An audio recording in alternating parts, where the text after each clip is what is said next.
As a maker and a DIYer, welding has been a major part of what I do. It's taken a few years to develop the skills, but I'm glad, really glad that I invested time and effort into it.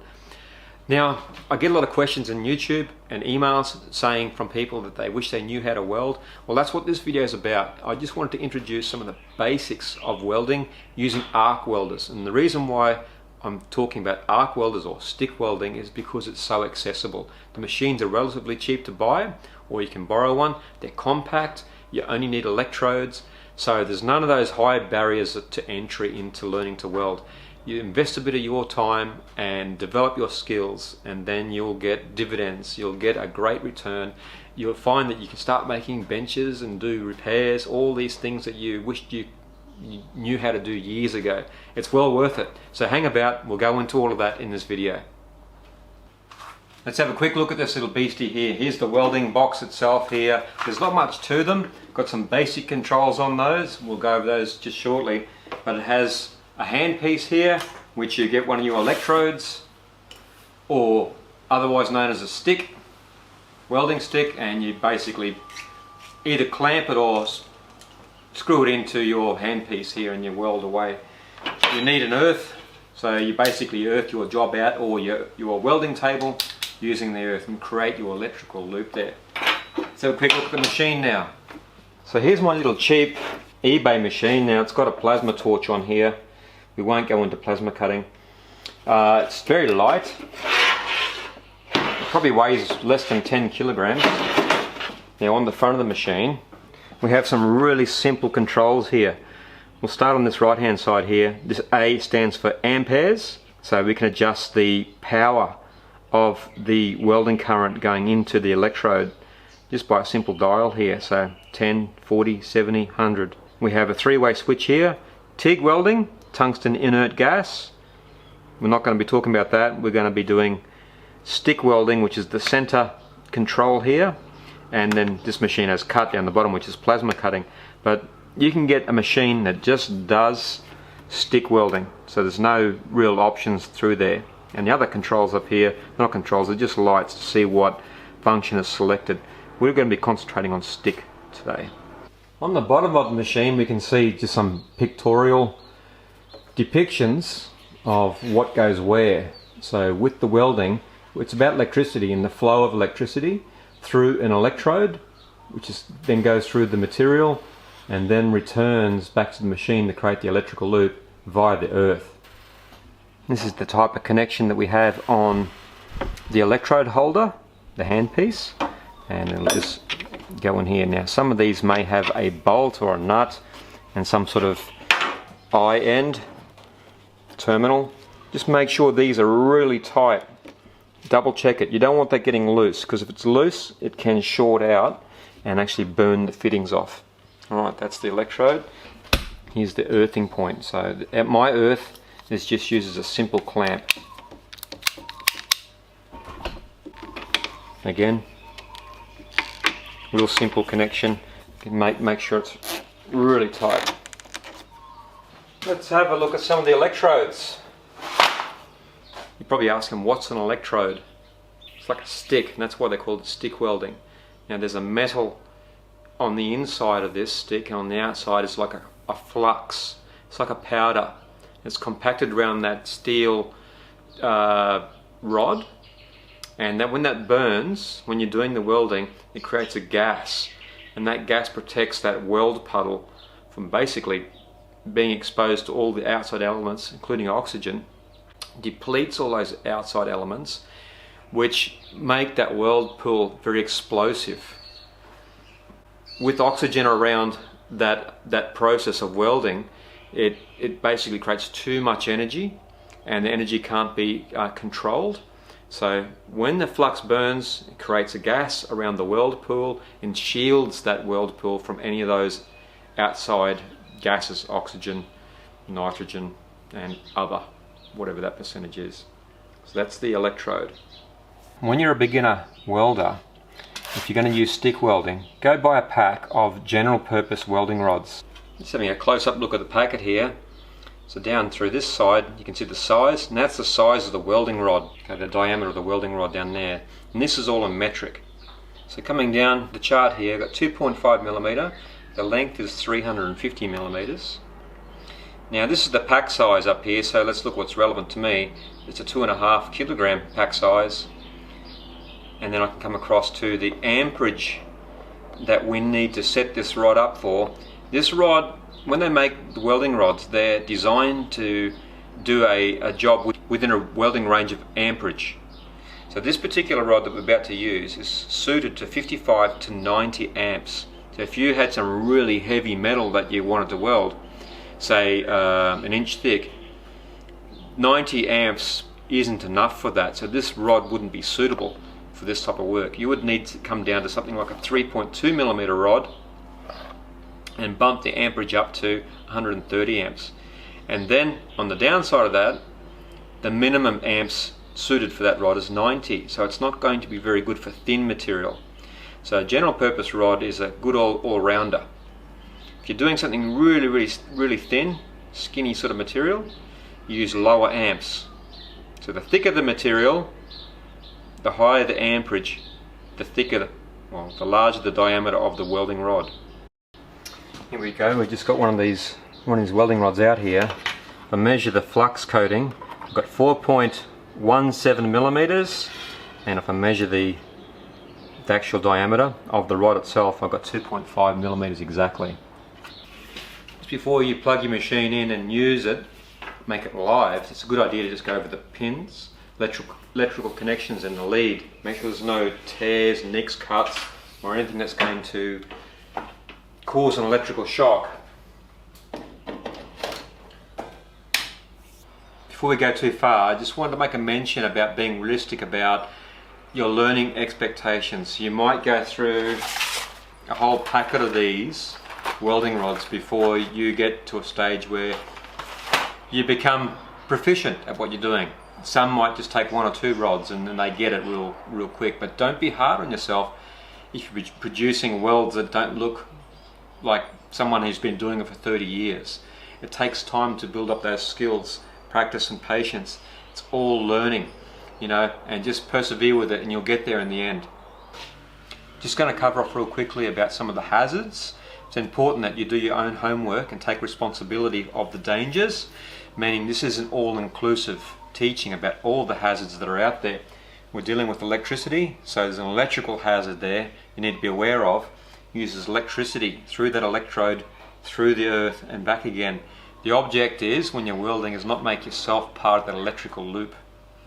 Okay, so you insulate yourself by using good footwear. I'm not sure if that's even coming in the video. Good footwear, rubber soled. I use safety boots and gloves to insulate your hands as well. Okay. The other hazard for welding is heat. Heat's a major one. UV light. So I'm going to use a long sleeve shirt. I'm going to use a welding helmet and gloves. All these things here is my personal protective equipment. And again, I'd like to just highlight that you take some responsibility for your own safety in the workshop. Have a think about it, do your own research. These things are real hazards. UV light, weld flash will burn, particularly with your eyes. They can blind you. So enough of that. I just wanted to cover some of the basics. It's a beginner's video. Do your homework and we can all be safe. Voila! Thick, I think it's cotton long sleeve shirt to protect my arms and also my neck. It's very warm in tropical Townsville. I'm in the tropics, but I'd rather be uncomfortable than burnt. So cover up. For the welding practice, I'm just going to be using some scrap metal. You can go to the scrap metal yards. They've got tons of offcuts there. You may have to pay for it, they may give it away. But get some scrap metal and we're going to just run some beads along here to get the amperage right on the machine. I'm going to grind this. When you're welding, your material should be clean, dust free, oil free and contaminant free. Now the recommendation for this welding rod is 55 to 90 amps. So let's see if I can dial the amps up, and that's probably around about 15. That's probably about 55 right there. We'll have a go at that, and part of it is experimentation with the amps, just to see how the actual weld looks and the penetration of the weld. We're just trying to achieve a nice and neat flat weld at the moment. So 55 amps we'll start with, and then we'll work our way up to 90 amps, and we'll then have a look at that weld and just compare them and see how they look. About ready to start. Turn the machine on at the back.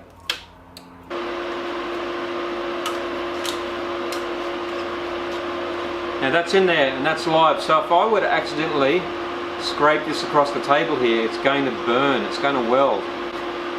So just be careful. I'm going to do a little quick test sample down on here. Now I'm going to use some comfort here. I'm going to give myself a little bit of an armrest. If you've got a free hand and you've got a little bit of wobble, your weld's going to be wobbly. So I suggest that you use something to give you a bit of guidance. As this weld rod consumes, you're going to enter into the job. I'll show you what I mean.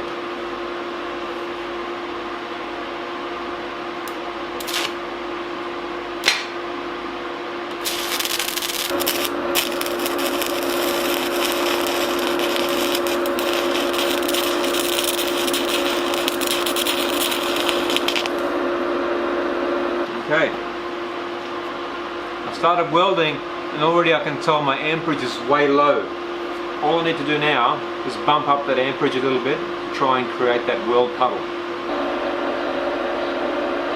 Let's go to 70 amps. I'm just going to rest my hand on the welding rod, so like so, helps guide it.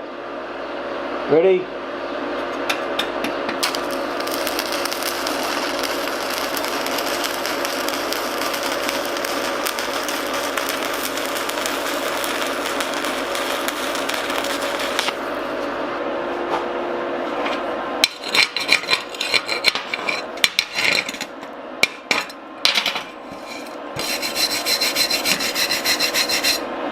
Very skinny little weld. Let's try again. I'm going to bump that up to 80.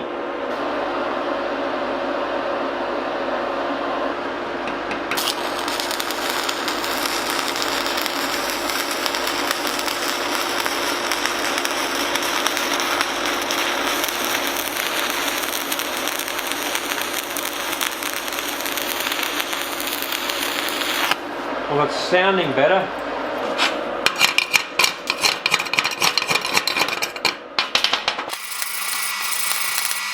It's a much broader weld than the one before it. I travel a little bit slower as well. Just going to bump it up to 90 now. You might be able to see that the electrode is burnt inwards of the flux. I'm going to do a little bit of chipping to get it started. So let's do that. It's getting shorter as well.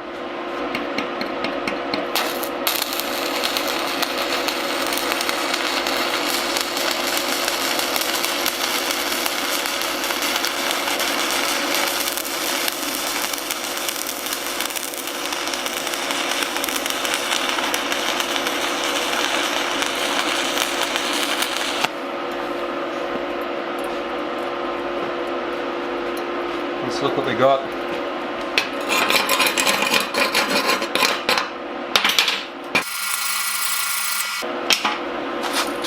Starting on the left, that's 90, and then we got 80 in the middle, and 55 on the right hand side. Just didn't have enough grunt. I think this for this particular metal in this machine, that 90 looks really good. That's what I'm after.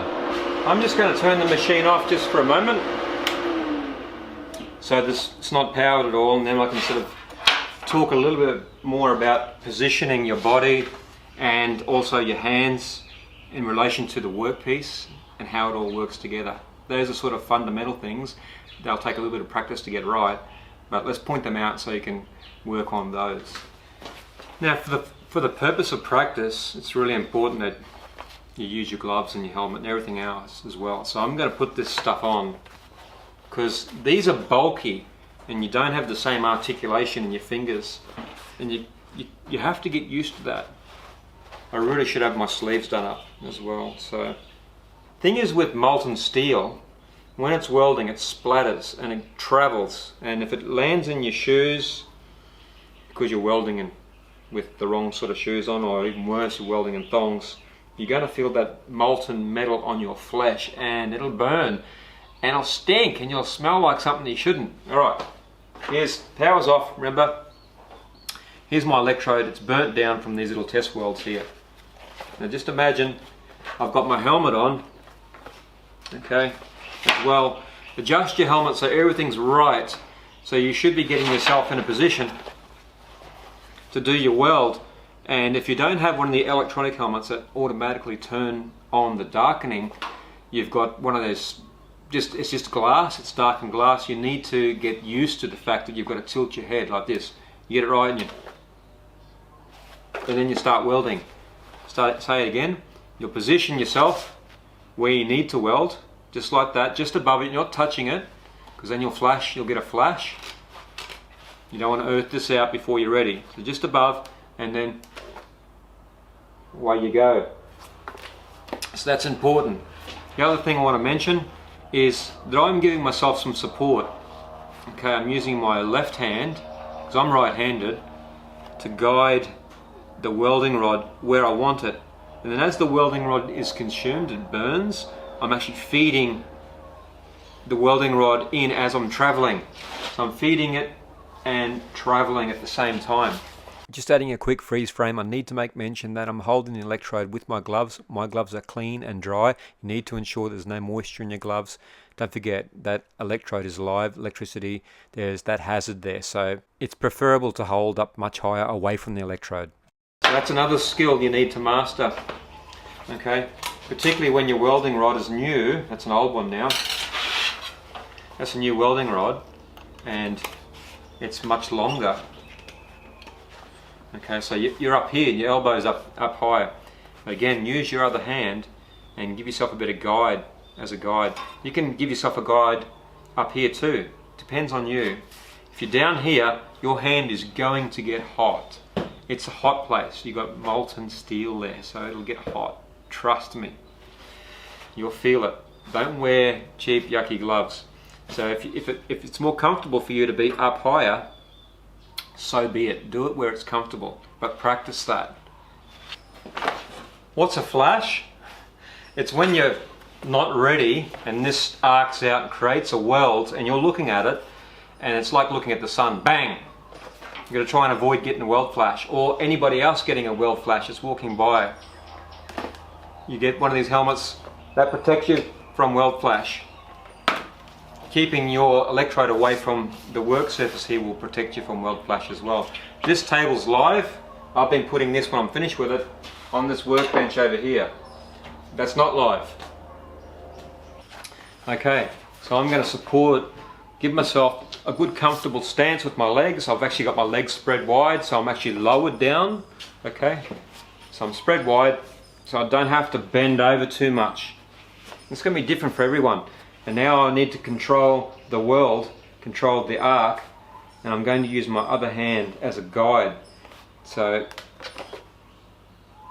and then I would just drag it back to where I need it to go. Now with this, I'm dragging it towards where I need to go.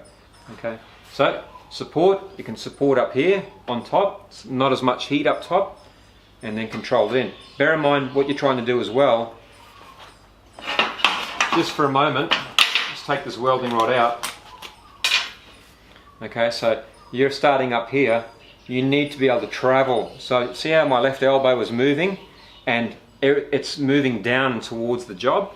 So you need to practice, be aware that parts of your body, my left shoulder and my right shoulder are working together and my forearm is traveling down. See that towards the job, albeit much slower than that. I'm just speeding things up. Okay.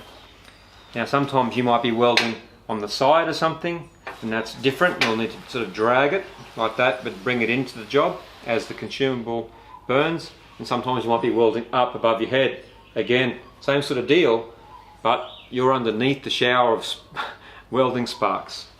Let's talk a little bit about this stuff here. And this is slag. That's the welding slag. That's the flux. Once it's burnt, it forms a shield over the top of your weld, covers it completely. So you can see that. Now that is what we use the chipping hammer for. And we just drag it across and it should just pop off. Sometimes you've got to give it a good whack, and you shouldn't have to chip away at it like too much. It should break away if you've got a good clean weld with good penetration. Only very light pressure and it just pops off. Let's have a look at some other welds now. Now that we've got that amperage, pretty close.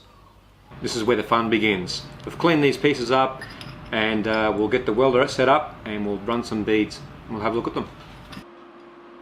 I've made some scrap metal coupons here. It's 3mm mild steel. I've cleaned them up.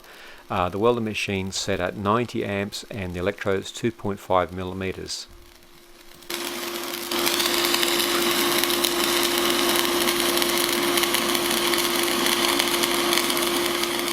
As you're welding, try and keep your arc length quite short, meaning the electrode really close to the material that you're welding. If you bring the rod out further, you'll get much more splatter. It'll look terrible.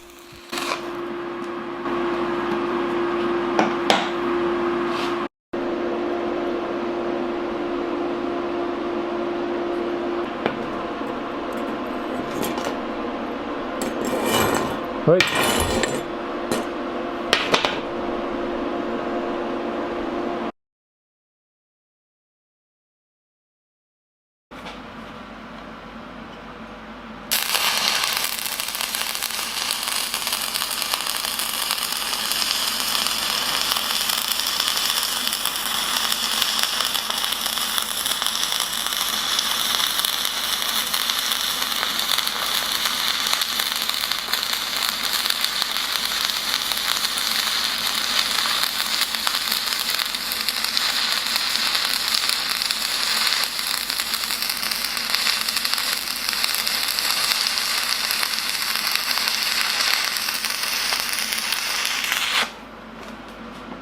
Oh, it was getting hot, that one.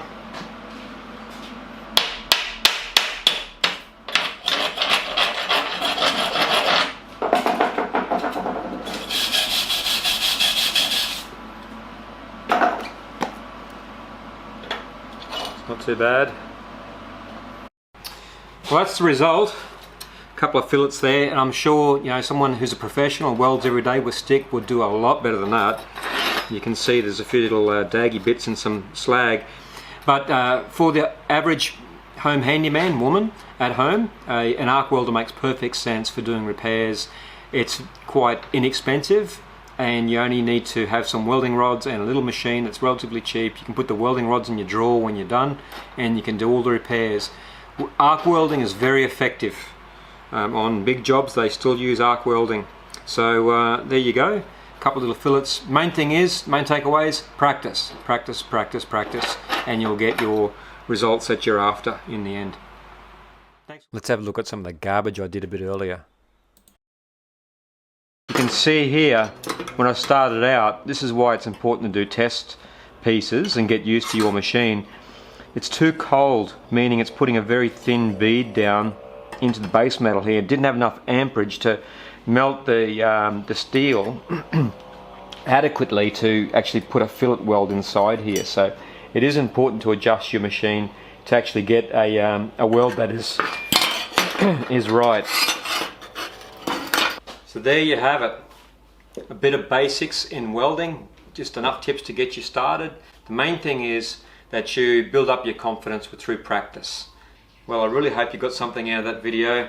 I hope you get the chance very soon to practice those skills. Don't be afraid, it takes practice, and we all, like myself, I haven't welded stick in years and some of those were really dud welds, but you adjust your settings, recognize that they're not good welds, and you keep practicing until you get your settings right and your posture and your speed travel right, and then you get that schmicko weld.